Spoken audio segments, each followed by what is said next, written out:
que és experta, que ens explicarà molt bé d'on ve el calendari mes a mes que tenim nosaltres. Ah, sí? Sí. Mes a mes, però que vols dir per mesos? Sí, ens explicarà el gener, el febrer, tot això. Oh, que interessant. Doncs mira, jo també conec un expert en els dies de la setmana. Els dies de la setmana. És un noi molt eixerit. Què vols dir, el dilluns, el dimarts, tot això? Sí. Ah, doncs per què no anem entrevistant-ne primer un i després l'altre? Ah, sí? I així aprenem alguna coseta més, alguna curiositat lingüística. I tant. Sí? Us sembla, amics? Vinga, va. Vinga, A veure què ens expliquen, som-hi. Anem-hi. Aquí, estimes, teniu la meva intervenció sobre el tema dels mesos de l'any, que és força interessant, i jo vaig fer-ne la meva tesi doctoral. Llavors, parlarem d'aquests 12 mesos força interessants i per cada mes hi ha moltes anècdotes, però anirem sintetitzant, cosa que em costa una miqueta. Llavors comencem pel mes de gener, que és el mes número 1 de l'any. El mes de gener ve del déu Jano, que ve representat amb dues cares. Una cara que mira cap al davant, que representa el futur, i una altra que mira cap a l'enrere, que representa el passat. Força interessant, sí? Oi que sí, amics? Continuem amb febrer. Febrer té com una altra vessant, és molt diferent. És un mes de purificació que està dedicat a les festes purificadores del poble, que es dia la Februa. Anem cap al tercer mes, que és el mes de març. El març està dedicat a la divinitat de la guerra, Mart. Continuem amb les divinitats, amb el mes d'abril. Abril ve d'Afrodita, que és la deessa de la bellesa, que serà més endavant Venus en el calendari romà.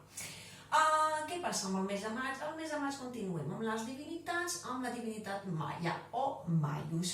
Juny també parla de Juno, que també és una altra divinitat. En un altre capítol de Llengua Ferits, si em deixen aquests nois més simpàtics, aniré fent més desenvolupament.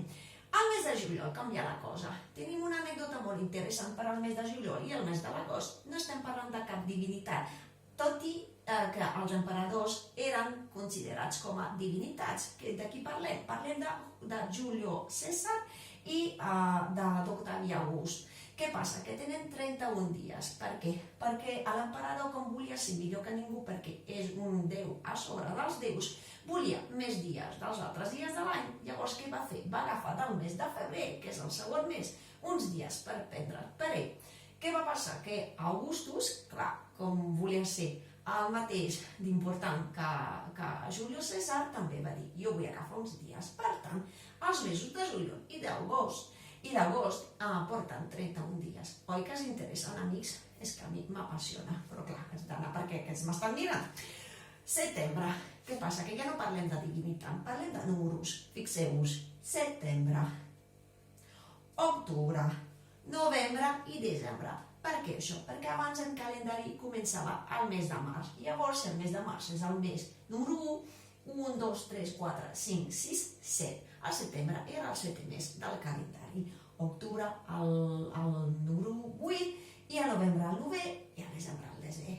I és així una miqueta d'anècdotes sobre el calendari. Espero que us hagi agradat. Jo volia desenvolupar més, però aquests no em deixen.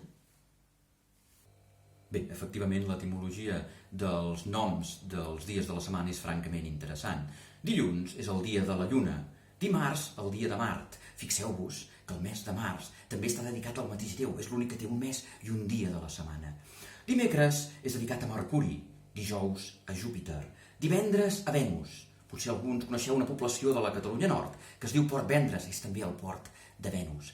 Dissabte prové del sàbat, la festivitat jueva, i fins i tot un altre dia, si us sembla interessant, podem parlar de l'expressió fer dissabte. I diumenge és el dia del Senyor, Dies Dominicus.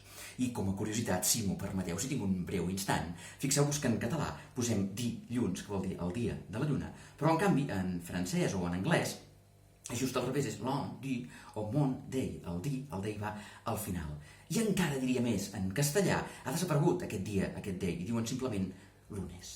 Bé, espero que us hagi semblat interessant. Després de veure totes aquestes curiositats lingüístiques d'arreu del món, sabeu quina hora és ara? No creieu? Són les 12. Sí, falta un minut per les 12. Sí! Bé, sí, és una miqueta clar. Per les 12 del migdia, per ser exactes. Sí. Però no passa res, perquè us en recordeu que hem dit que Nova Zelanda i Austràlia és on començava l'any nou? Doncs allà justament falta un minut, o ara ja menys, per les 12 de la nit, per canviar d'any. Així que, vinga, llengua ferits, som-hi! 5, 4, 3, 2, 1, 0, Bon any nou, llengua ferits! Bona nit! Som-hi! Som-hi!